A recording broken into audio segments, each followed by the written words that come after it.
Assalamualaikum warahmatullahi wabarakatuh. Kalau kalian mau jadi pecinta, jadilah pecintanya Nabi Muhammad. Kalau kalian mau jadi pengikut, jadilah pengikutnya Nabi Muhammad. Kalau kalian mau mencontoh, contohlah Nabi Muhammad. Kalau kalian mau jadi followers, jadilah followersnya baginda Rasul Nabi Muhammad sallallahu alaihi wasallam. Al-Imam Ali bin Muhammad bin Husain Al-Habsyi radhiyallahu taala anhu wa ardhah di dalam kitab Maulid Simtuduror di fasal-fasal akhir tentang sifat baginda Rasul Nabi Muhammad sallallahu alaihi wasallam, beliau mengatakan kana Rasulullah sallallahu alaihi wasallam ahsana nasi khalqan wa khuluqa. Adapun baginda Rasul Nabi Muhammad sallallahu alaihi wasallam, beliau merupakan sosok seorang manusia yang indah rupanya, sempurna akhlaknya. Allahumma shalli ala Muhammad. Allahumma shalli ala Muhammad. Rasulullah sallallahu alaihi wasallam itu indah rupanya dan sempurna akhlaknya. Makanya kalau kita mau bicara maulid, kita bicara tentang Nabi Muhammad. Dari mulai dilahirkan, ulama banyak meriwayatkan Nabi Muhammad pada saat lahir, kata ulama, Nabi lahir dalam keadaan makhulan, makhtunan, maktu asurrah, sajidan, rafi'an torfuhu ila sama. Kata para ulama, baginda Rasul Nabi Muhammad sallallahu alaihi wasallam pada saat beliau dilahirkan, beliau lahir dalam keadaan sudah pakai celak sifat mata. Ada bayi yang lahir udah pakai celak sifat mata, ada? Enggak ada selain Nabi Muhammad sallallahu alaihi wasallam. Makhtunan, Nabi lahirnya sudah dalam keadaan sudah dihitan. Ada bayi yang lahir dalam keadaan sudah dihitan, ada? Enggak ada selain baginda Rasul Nabi Muhammad sallallahu alaihi wasallam. Maktu asurrah, Nabi Muhammad lahir sudah dalam keadaan puput tali pusatnya. Allahumma shalli ala Muhammad. Allahumma shalli ala Muhammad. Sajidan rafi'an torfu ila sama. Rasulullah sallallahu alaihi wasallam ketika lahir dalam keadaan membentuk seperti orang yang sedang sujud. Kata ulama, itu Allah Subhanahu wa taala hendaki agar menutupi daripada bagian inti aurat baginda Rasul Nabi Muhammad sallallahu alaihi wasallam. Rafi'an torfu ila sama, ketika Nabi lahir dalam keadaan jari telunjuk yang kanan mengangkat ke arah langit, mengesahkan Allah Subhanahu wa taala la ilaha illallah. Ada manusia yang lahir begitu, ada? Enggak ada selain baginda Rasul Nabi Muhammad sallallahu alaihi wasallam. Allahumma shalli ala Muhammad. Dijelaskan di dalam kitab Sirah Ibnu Hisham di jilid kedua di halaman 230, juga dijelaskan di dalam kitab Dalailun Nubuwah karya Al-Imam Baihaqi di jilid kedua di halaman 262, dan dijelaskan di dalam kitab Asy-Syifa karya Imam Qadhi Iyad di jilid pertama di halaman 204. Ada satu hadis yang diriwayatkan oleh Al-Imam Bukhari dan Imam Muslim yang datang riwayatnya dari seorang wanita salehah dari suku Khaza'ah, yaitu Ummu Ma'bad radhiyallahu anha wa ardhaha. Di situ dikatakan qalat Ummu Ma'bad al-Khaza'iyah radhiyallahu anha wa ardhaha li zaujiha hina tasifu Rasulullah sallallahu alaihi wasallam. Di situ disebutkan bahwa pada saat Ummu Ma'bad pulang berjumpa dengan baginda Rasul Nabi Muhammad sallallahu alaihi wasallam, pada saat sampai di rumah, suaminya di rumah bertanya kepada istrinya Ummu Ma'bad, "Tolong sifati kepada aku bagaimana Rasulullah sallallahu alaihi wasallam yang kau jumpai." Jadi Ummu Ma'bad nih ketemu Nabi, ya, pada saat pulang ditanya sama suaminya di rumah, "Tolong sifati dong kepada saya bagaimana sih cirinya Rasulullah, bagaimana sih fisiknya baginda Rasul Nabi Muhammad sallallahu alaihi wasallam." Di situ dikatakan oleh Ummu Ma'bad, ra'aitu rajulan dhahirul wadha'ah. Aku lihat ketika berjumpa Nabi Muhammad, Rasulullah itu wajahnya bercahaya. Allahumma shalli ala Muhammad. Makanya ada di dalam riwayat yang masyhur, yang sering kita dengarkan, yang disampaikan oleh banyak para dai dan mubalik. Satu saat Ibunda Sayyidatuna Aisyah radhiyallahu anha wardoha, pada saat beliau sedang menjahit pakaian di waktu malam, ada orang bertanya, kenapa tuh Sayyidah Aisyah radhiyallahu anha wardoha kok jahit pakaiannya malam-malam, emang gak ada waktu besok? Maka dijelaskan oleh ulama sirah, itu Sayyidah Aisyah jahit pakaiannya di waktu malam karena pakaian yang beliau punya cuman itu doang. Kalau nggak buru-buru dijahit, mau dipakai buat ibadah, takutnya pas mau ibadah belum sempet dijahit. Bajunya cuman itu aja. Kalau kita kan bajunya seabrek-abrek. Iya apa iya? Baju kita seabrek-abrek, apalagi orang perempuan. Saya pernah Pak, undangan pengajian tasakuran rumah di daerah Tangerang. Pada saat itu setelah selesai baca maulid dan doa dan tausiah, yang punya rumah nuntun saya buat keliling ruangan dan minta dibacakan Fatihah. Memang adat kebiasaan para salafun saleh dari kalangan para habaib, para kiai, para asatid, itu kalau ada orang tasyakur rumah tuh ulama-ulama dibawa masuk ke rumahnya biar didoain, dibacain Fatihah di setiap ruangan. Ketika saya masuk ke ruang tamu baca Fatihah, ruang kamar baca Fatihah, kamar anak baca Fatihah, lalu kemudian ya di halaman depan baca Fatihah. Masuk ke dalam satu kamar, yang saya masukin kamar utama, dan saya terperanjat kaget ketika saya masuk, saya lihat di dalam kamar ada lemari 6 biji. Saya bilang nih jangan-jangan ruangan wardrobe nih yang isinya lemari doang. Kalau bahasa kitanya ruangan bakal naruh baju. Tahu-taunya saya lihat ada spring bed, berarti kan kamar utama ini. Lemari banyak banget, ada 6. Saya bilang, Bang Haji ini lemari banyak banget, ada 6. Iya guru, itu lemari 6 katanya semuanya isinya pakaian bini. Lah pakaian antum yang mana? Tuh yang paling kuntet lemari Excel di pojokan. Yang modelnya 3 susun, yang pintunya bukanya kayak jendela Betawi. Itu juga yang susun atas isinya bed cover, yang tengah sarung bantal, yang bawah baru baju saya guru. Ya Allah, sianan banget saya bilang. Emang orang perempuan kalau punya barang sabrek-abrek Pak? Iya apa iya? Orang perempuan kedengeran gak nih di luar? Orang perempuan demen merabot, apa aja dikumpulin, tutup botol makanan, apa jadi kumpulin sama dia. Ya, kadang-kadang lemari dia udah penuh, dijejelin ke lemari laki, sampai habis tuh laki nggak kebagian tempat. Kalau kita baju sabrek-abrek, orang perempuan bajunya numpuk.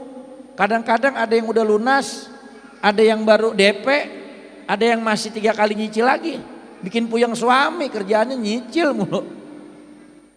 Itu Sayyidah Aisyah radhiyallahu anha wardoha, beliau itu punya pakaian cuman itu doang. Makanya buru-buru dijahit di malam hari karena mau dipakai ibadah, nggak ada pakaian lagi.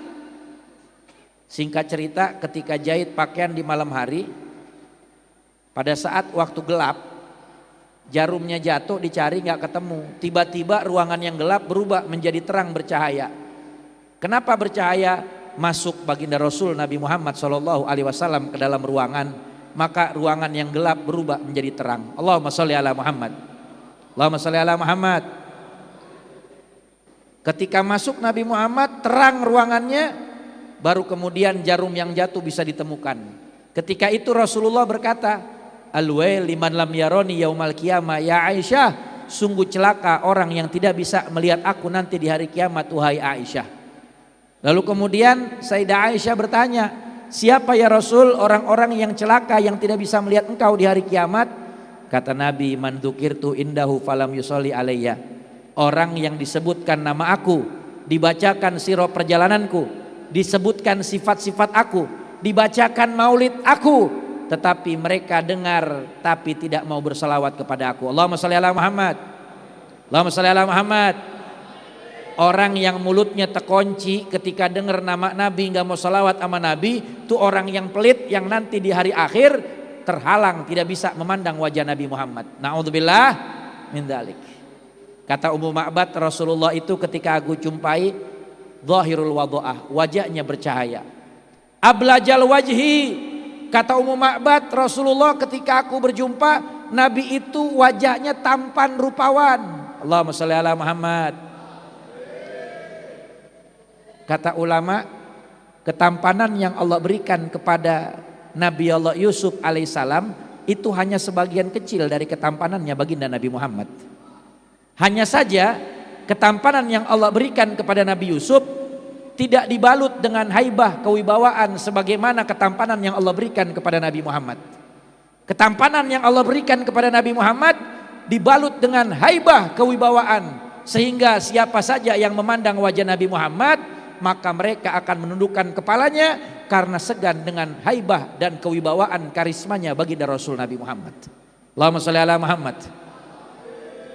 Makanya kata ulama, orang kalau pertama ketemu Nabi mereka itu segan karena Nabi begitu gagah. Tapi kalau sudah duduk bersama Nabi, beberapa kali mendengarkan Nabi berbicara, maka mereka langsung jatuh cinta kepada Nabi Muhammad sallallahu alaihi wasallam. Hasanal khalqi, kata Ummu Ma'bad, Rasulullah itu memiliki postur tubuh yang indah. Hasanal khalqi, Rasulullah memiliki postur tubuh yang indah. La tu'ibhu thujla wa lam tuzri bihi su'lah, kata Ummu Ma'bad, Rasulullah itu perutnya tidak kebangetan gendut sehingga diremehkan orang dan tidak kebangetan kurus sehingga direndahkan orang. Allahumma shalli ala Muhammad. Rasulullah perutnya nggak kebangetan gemuk, nggak kebangetan kurus. Kalau boleh pinjem bahasa anak sekarang, Nabi punya perut six pack. Allahumma shalli ala Muhammad. Di dalam kitab Imam Turmudi, beliau mengatakan Rasulullah itu wasi'un mabainal mangkibain, dadanya Nabi bidang. Kalau bahasa orang Betawi Jati Asih, bebeng. Dadanya Nabi gagah, ya. Perut Nabi rata, cakep. Kalau kita kan bukan six pack, kalau kita one pack. Pada melar kebanyakan makan besek. Kadang-kadang datang maulid udah makan duluan. Ntar jamaah makan ikut makan lagi. Udah gitu pakai ngomong lagi, makannya begini doang nih maulid. Habis juga. Pulang pakai nyolek panitia, ada kresek hitam bakal bungkus. Bukan orang Jati Asih, bukan. Daerah saya sono Kalimalang. Man saya tanya sama orang sono, kata pindahan dari Jati Asih. Dia juga. Nabi Shallallahu Alaihi Wasallam, kata Ummu Ma'bad, dikatakan beliau itu memiliki postur tubuh yang indah, yang sempurna. Kata Ummu Ma'bad radhiyallahu anha wardoha, fi ainihi da'aj, Rasulullah punya bola mata warnanya hitam pekat. Nabi Muhammad punya bola mata warnanya hitam pekat. Wa fi asfarihi watof, dan Nabi punya bulu matanya lentik dan indah. Emang orang sekarang udah mata cakep hitam-hitam dikelir, pakai apa namanya Pak? Soplen. Ya, punya bulu matanya juga boleh tempelan. Kadang-kadang kalau lemnya kagak kenceng, naik ojek ngebut dikit lari 80, kelepek tuh. Ya. Baginda Nabi Shallallahu Alaihi Wasallam fi asfari watof, beliau punya bulu matanya lentik indah. Wa fi sauti sohal, Nabi Muhammad punya suaranya serak. Nabi punya suaranya dalam. Nabi punya suaranya gagah, berwibawa. Allahumma shalli ala Muhammad. Wa fi unuqi sato, kata Ummu Ma'bad, Rasulullah itu lehernya jenjang. Bagaimana tuh leher jenjang? Kata ulama, nggak kebangetan panjang, nggak kebangetan pendek, pas ukurannya. Kalau kita leher sekalinya panjang kayak jerapah, Sekalinya pendek, orang kata, leher lu mana? Pala langsung ke badan. Ada yang begitu. Kalau Nabi lehernya proporsional. Wa fi unuqi sato, lehernya jenjang. Allahumma sholli ala Muhammad. Katanya Ummu Ma'bad, in somata fa alaihil waqar wa in takallama samahu wa alahul baha. Rasulullah itu kalau diamnya itu gagah. Kalau Nabi bicara maka keluar ucapan-ucapan yang indah dan mulia. Allahumma sholli ala Muhammad. Kalau kita diamnya pules. Kalau kita diamnya antara dua, kalau nggak pules nggak nyem makanan. Ya, kita kalau nggak diam, kalau nggak pules, kalau nggak ganyem makanan. Sekalinya ngomong, ada kali duit 100 biar silaturahim nggak putus. Sekalinya ngomong ngutang. Baginda Rasul Nabi Muhammad SAW, beliau kalau diam gagah. Kalau beliau bicara keluar ucapan yang indah dan mulia. Allahumma sholli ala Muhammad. Ajmalun nas min ba'idin wa ahsanahum wa alahum min qaribin. Kata Ummu Ma'bad, Rasulullah kalau dipandang dari jauh maka bercahaya, kalau dari dekat sedap dipandang mata. Orang kalau udah mandang Nabi udah gak mau berpaling dari melihat selain Nabi Muhammad. Allahumma sholli ala Muhammad. Kata sahabat banyak meriwayatkan, aku pernah berjalan dengan Nabi Muhammad pada saat itu sedang bulan purnama. Aku tatap wajah Nabi Muhammad, aku lihat rembulan. Aku tatap wajah Nabi Muhammad, aku lihat rembulan.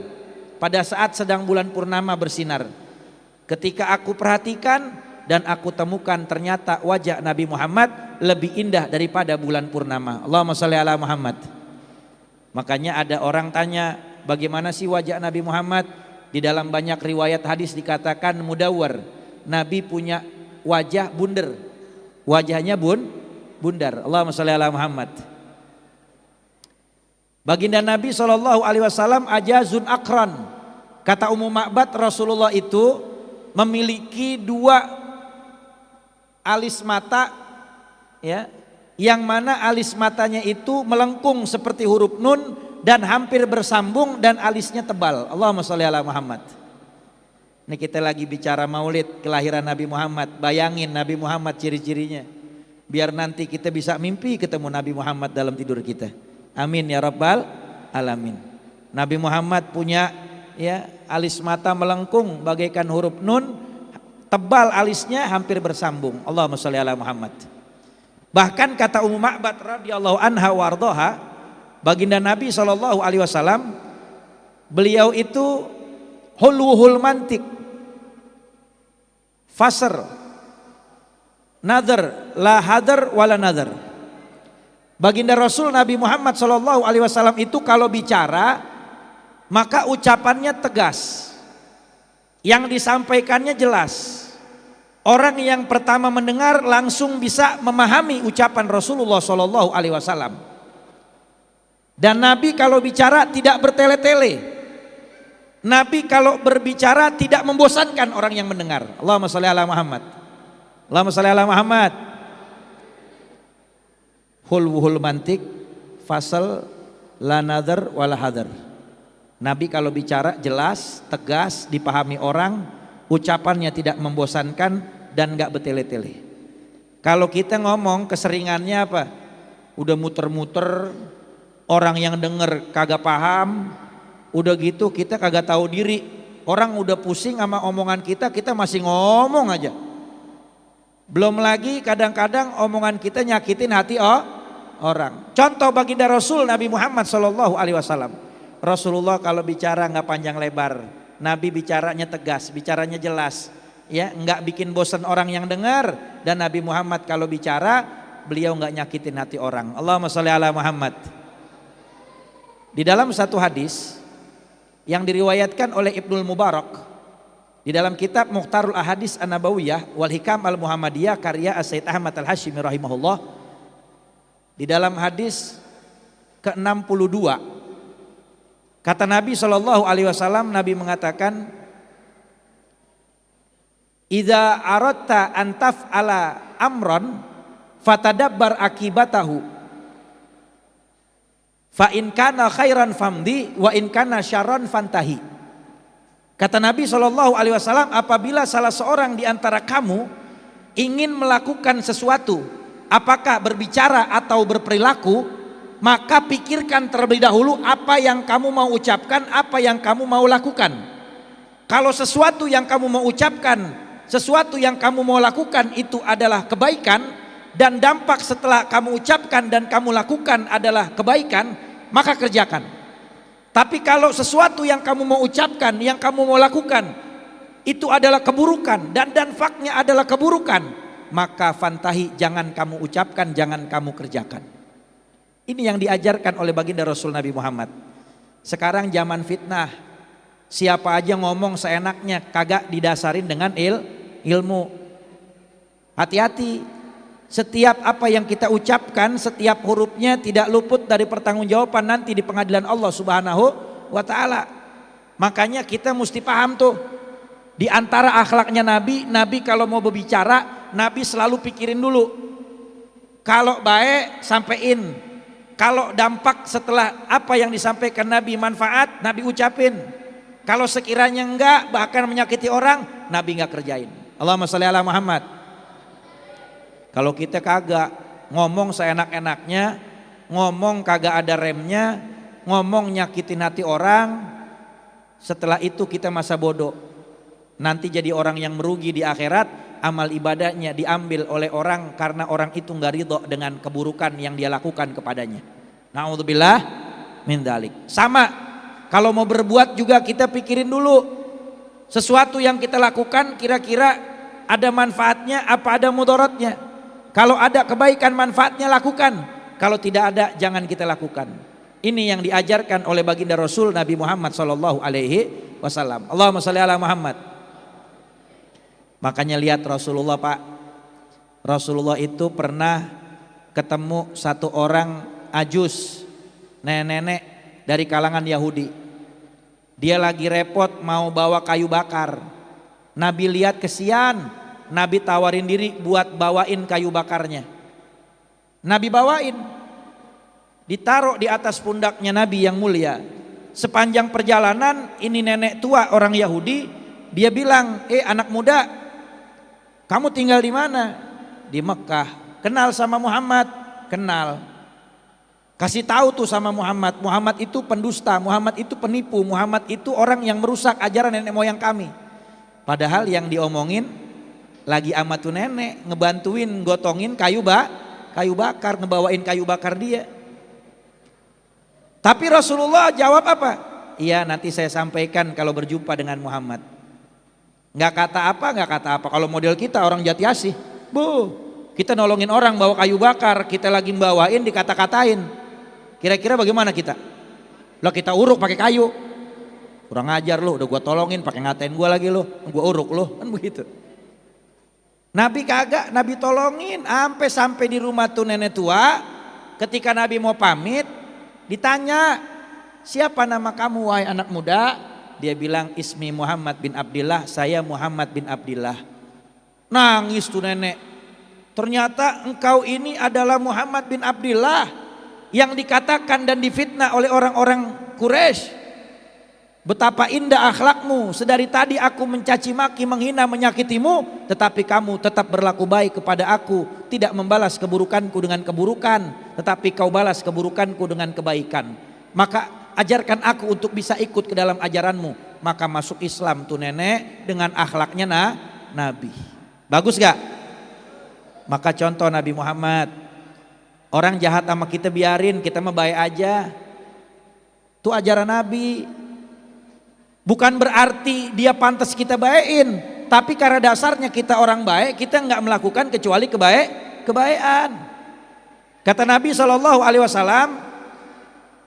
ada 3 amalan yang Nabi ajarin. Kata Nabi Muhammad, tahukah kalian apa itu silaturahim? Kata sahabat, kami selalu bersilaturahim dengan keluarga dan sahabat kami. Kata Nabi Muhammad, silaturahim itu ada 3 kata Nabi. Yang pertama kata Nabi Muhammad, antu'ti aman haramak. Yang kedua, watasil aman kotoak.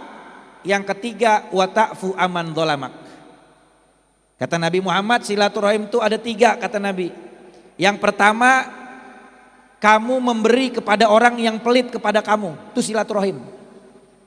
Kita punya tetangga sama kita pelit, koret, medit, butut kasir, borok sikutan, merege hese, ketumbar jahe, punya hajatan gak ngundang. Ada yang begitu gak? Ada yang begitu? Gak ada di sini ya. Tuh ada tetangga yang pelit model begitu, biarin. Kita mah baik aja sama dia. Bukan gara-gara dia pantas kita baikin, tapi memang dasarnya kita orang baik, nggak melakukan kecuali kebaikan. Tuh namanya silaturahim. Kalau ada orang baik, kita balas baik. Kata Nabi, itu mah fitrahnya manusia, itu namanya balas budi. Kata Nabi Muhammad, jubilat qulubul insan. Hati manusia itu fitrahnya akan berbuat baik kepada orang yang baik kepadanya dan berbuat buruk kepada orang yang buruk kepadanya. Itu fitrahnya manusia. Itu manusia pada umumnya, biasanya manusia begitu kata Nabi. Itu ada di dalam Mukhtar Ahaditsun Nabawiyah. Emang kita mau jadi manusia yang biasa aja? Jangan dong, kita jadi yang luar biasa. Kita mencontoh baginda Rasul Nabi Muhammad SAW. Jangan kita berbuat baik sama orang yang baik doang sama kita, sama orang yang jahat kita balas baik. Contoh baginda Rasul Nabi Muhammad SAW. Kata Nabi yang pertama, ya kamu memberi kepada orang yang pelit kepada kamu, itu silaturahim. Yang kedua, kata Nabi, watasil aman kotoak. Silaturahim itu adalah menyambung hubungan dengan orang yang memutuskan hubungan dengan kamu. Kalau ada saudara kagak mau kenal sama kita karena dia kaya kita miskin, ada gak yang begitu? Banyak gak? Banyak.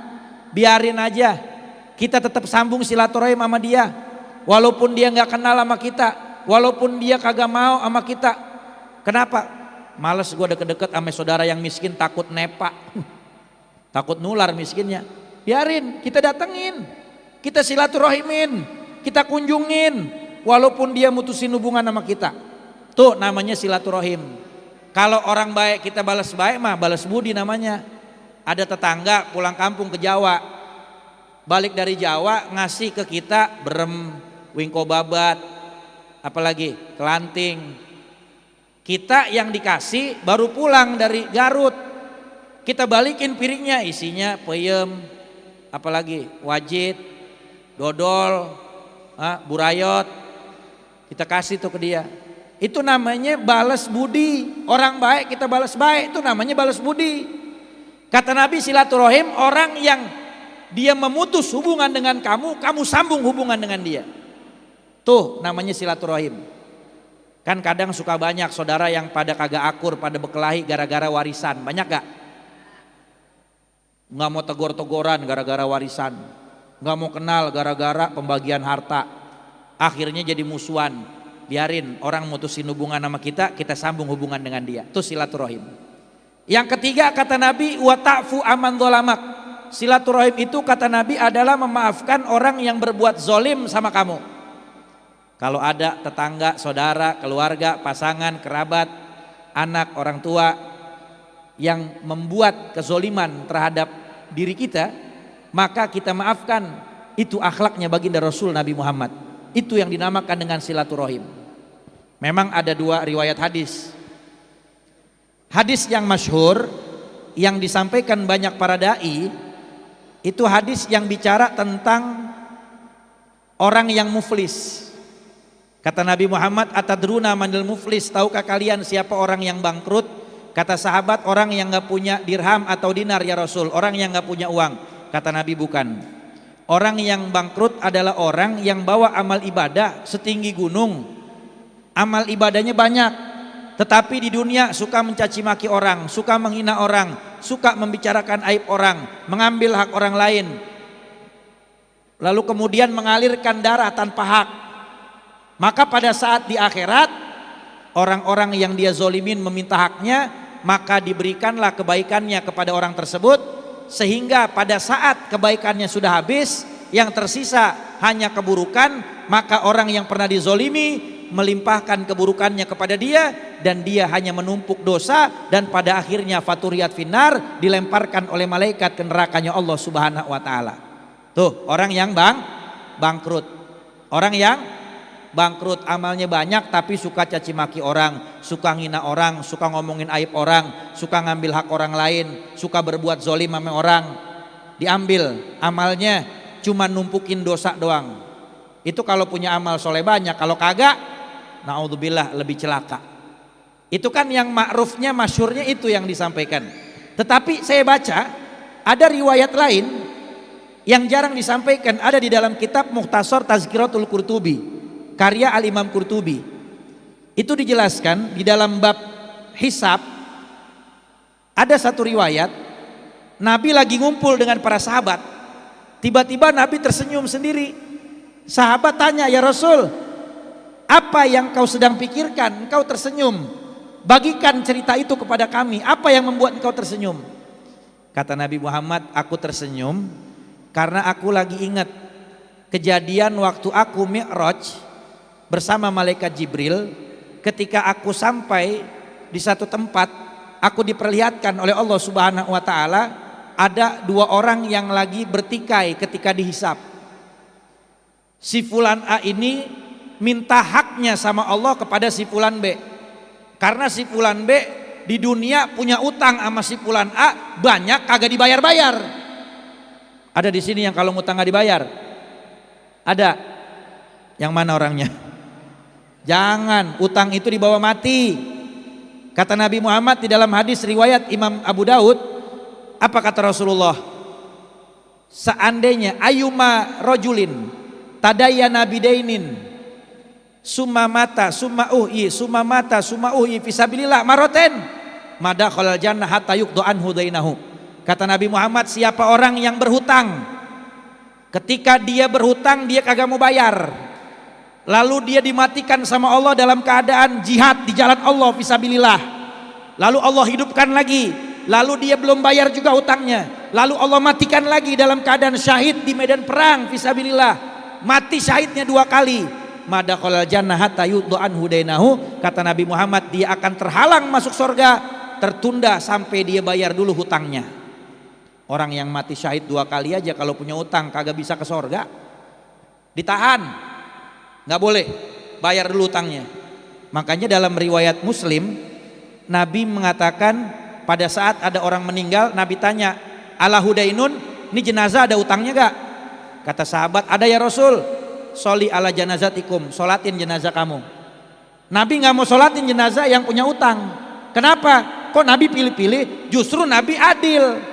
Karena kalau Nabi solatin jenazah yang punya utang, kata ulama, Al-Imam Syekh Ali Mubarak Furi di dalam kitab menjelaskan, kalau Nabi solatin orang yang punya utang, nanti nggak adil sama orang yang diutangin. Karena orang yang disolatin Nabi itu udah pasti dia diampuni dosanya oleh Allah Subhanahu wa taala. Makanya kata Al-Imam Syekh Ali Mubarak Furi, Nabi nggak mau solatin, nanti jadi nggak adil sama orang yang diutangin. Ketika sahabat ada yang angkat tangan, ya Rasul, utangnya saya yang tanggung. Kalau begitu kita sholatin jenazah ini. Allahumma sholli ala Muhammad. Allahumma sholli ala Muhammad. Lihat Nabi luar biasa tuh, ya. Makanya jangan sama utang, kita jangan macam-macam sama utang.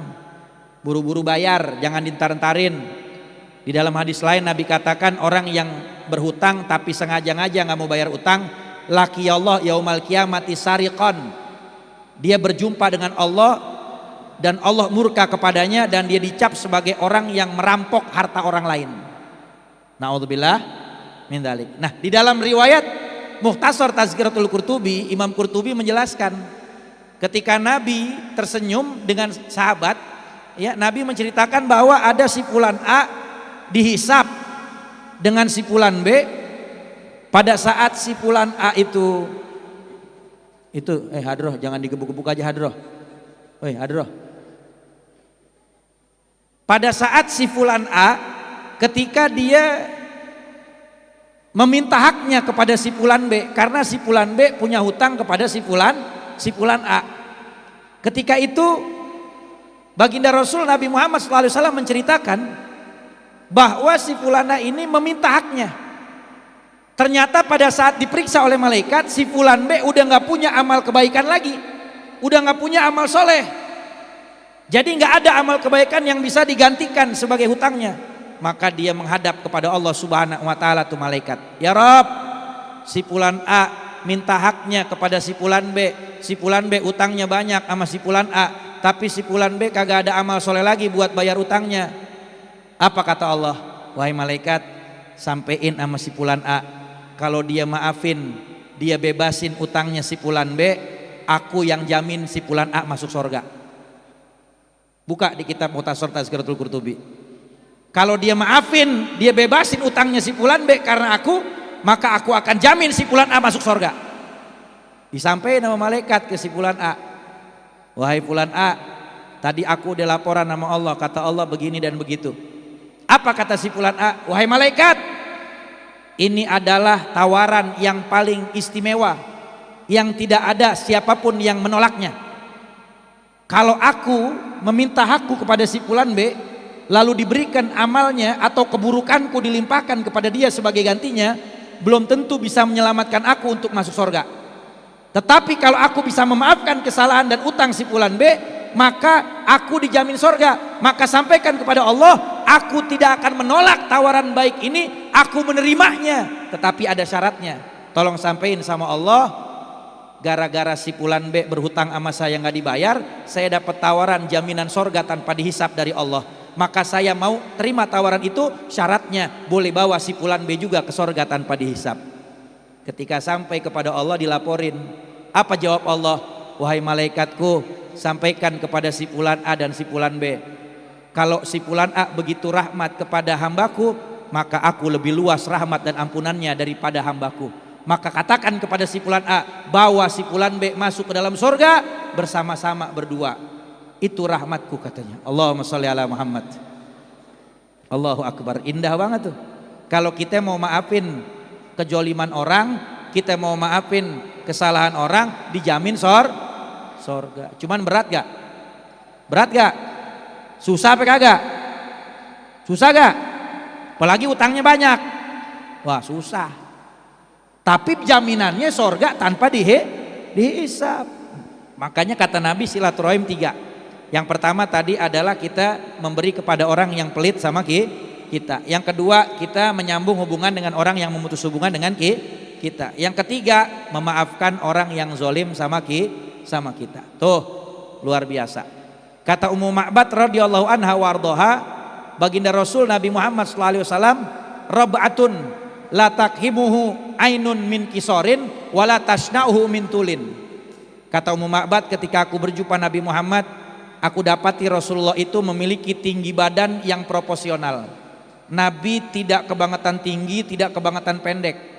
Kata sahabat yang melihat, Rasulullah itu kalau berjalan dengan orang-orang yang tinggi, Nabi sepantar dengan mereka. Kalau Nabi jalan dengan orang-orang yang pendek, Nabi lebih tinggi dari mereka. Allahumma sholli ala Muhammad. Allahumma sholli ala Muhammad. Tuh Nabi, ya Nabi kita Nabi yang sempurna.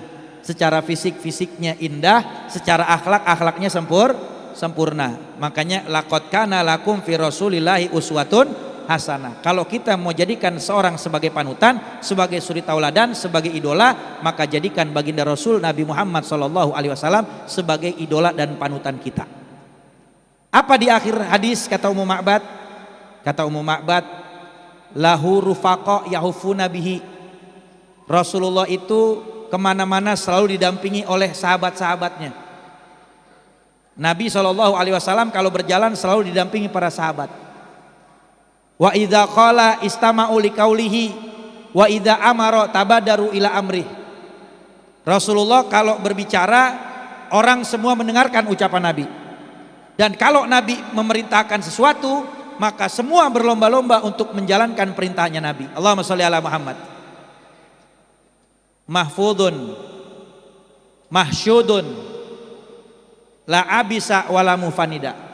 Kata Ummu Ma'bad di akhir hadis, Rasulullah itu orang yang dihormati dan dimuliakan. Rasulullah itu beliau tidak suka berkata kasar. Nabi Muhammad tidak pernah cemberut, dan Nabi Muhammad tidak pernah menyakiti orang lain. Allahumma sholli ala Muhammad.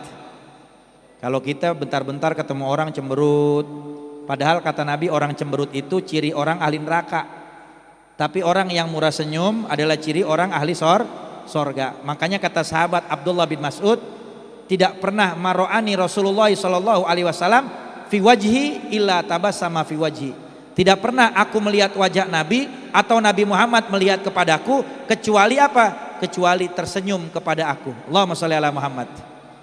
Maka kita ambil pelajaran malam hari ini, bagaimana indah fisiknya Nabi, bagaimana sempurna akhlaknya baginda Rasul Nabi Muhammad sallallahu alaihi wasallam. Ini kita baru bicara fisiknya Nabi, belum bicara kesehariannya Nabi, belum bicara ibadahnya Nabi, belum bagaimana hubungan Nabi dengan Allah, bagaimana hubungan Nabi dengan keluarga anak istrinya, bagaimana hubungan Nabi dengan sahabatnya, bagaimana hubungan Nabi dengan para tetangganya.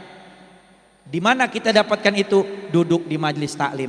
Duduk di majelis taklim. Maulid ini momen ya, acara tahunan, tetapi yang mesti kita hadirin rutin tiap waktu adalah duduk di pengajian. Masjid Al-Falaq ada majelis taklim, ada pengajian, ada kiai, ada ustadz, ada habib, ada ulama yang ngajar. Duduk, datang, ramaikan, makmurkan agar kita lebih mengenal baginda Rasul Nabi Muhammad dan bisa mengikuti keseharian baginda Rasul Nabi Muhammad. Dan pada akhirnya Nabi katakan, man ahya sunnati inda fasadi umati falahu ajru syahid. Orang yang menghidupkan satu sunnah Nabi di saat zaman udah mulai rusak, maka niscaya dia mendapatkan satu pahala orang yang syahid di jalan Allah Subhanahu wa taala. Dan ada kabar gembira dari Nabi, man ahya sunnati faqad ahabani wa man ahabani kana ma'i fil jannah.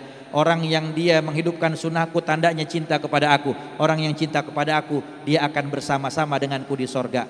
Kata sahabat, tidak ada hadis yang lebih indah setelah hadis yang Nabi katakan, almar'u ma'aman ahabba, seseorang dikumpulkan bersama siapa yang dia cintai. Mudah-mudahan kita yang hadir di maulid ini bukan cuma cinta doang sama Nabi, tetapi juga mengimplementasikan, mempelajari keseharian daripada akhlaknya Nabi, dan kita menerapkannya di dalam keseharian kita, di dalam rumah tangga kita. Kita mencontoh baginda Rasul Nabi Muhammad sallallahu alaihi wasallam, baik bagaimana makannya, minumnya, tidurnya, ibadahnya, dalam kesehariannya kita contoh baginda Rasul Nabi Muhammad. Mudah-mudahan kita mendapatkan bagian syafaat dari baginda Rasul Nabi Muhammad sallallahu alaihi wasallam. Ya Rasulullah, ya Nabi, ya Nabi, laka syafa'a wa hadza matlabi ya Nabi. Semua ya Rasulullah, ya Nabi, ya Nabi, laka syafa'a wa hadza matlabi ya Nabi. Antal murtaja yauma zihab, isyafa' lana ya khairal anam. Antal murtaja yauma zihab, isyafa' lana ya khairal anam. Angkat tangannya. Isfa' lana ya habibana. Isfa' lana ya habibana. Laka syafa'ah ya Rasulullah, ya Nabi, ya Nabi. Semuanya ya Rasulullah, ya Nabi, laka syafa'ah wa hadza matlabi ya Nabi, ya Rasulullah, ya Nabi, laka syafa'ah